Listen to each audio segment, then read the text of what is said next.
अस्सलाम वालेकुम दोस्तों, खुश आमदीद है आप सबका मिड नाइट क्लब में। यहाँ हमारे साथ चलिए एक ऐसी दुनिया में जहाँ हर कोना छुपा है एक ख़तरनाक कहानी से। मैं हूँ स्टेफन और आपका स्वागत है मेरे यूट्यूब चैनल पर, जहाँ हर रात एक नई खौफनाक कहानी आपको डराएगी और आपको अपने अंधेरों के कोने से मिलाएगी।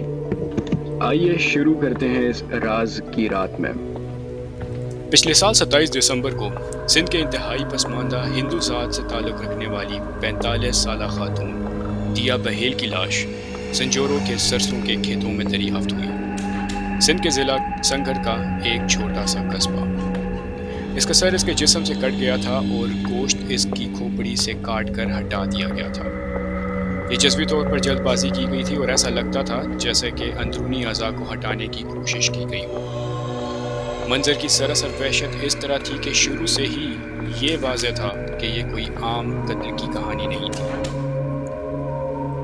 सरगोशियों ने गर्दिश करना शुरू किया कि रस्मी कत्ल स्याह जादू इस इलाके में एक आम अकीदे के अमल से मुंसलिक था।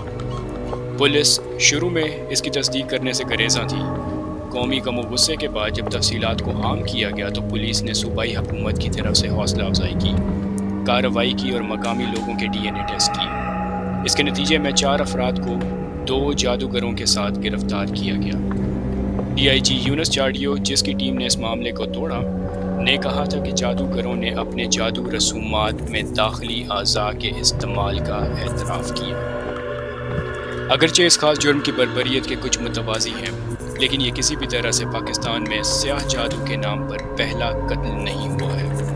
यहाँ तक कि एक सरसरी तलाश में गुज़िश्ता एक दिहाई में इस तरह के 1 दर्जन के करीब कत्ल का इंकशाफ करती है। सिकंदर बेजरानी से, जिसने अपने माहिर चचा के कहने पर कम से कम 3 बच्चों का कत्ल किया, बकर की बदनाम ज़माना निरानों को, जिन्होंने तारीकी ताकतों को राज़ी करने के लिए लोगों को इस्तेमाल करने का दावा किया। मौलिक तोहम परस्ती का धागा ऐसे बहुत से जराइम से गुजरता है। हिंदुस्तान की सरहद के उस पार सूरत हाल इसी तरह के अकायद के साथ भी एक जैसी है, जो खौफनाक तरीक़ों से ज़िंदगी का दावा करती है। सिर्फ 2022 में मुतादिद हिंदुस्तानी रियासतों से स्याह जादू से मुतालिक कत्ल के मुतादिद वाक़यात की इत्तला मिली। इन सभी में ज़ाती फ़ायदे के लिए इंसानी कुर्बानी शामिल थी।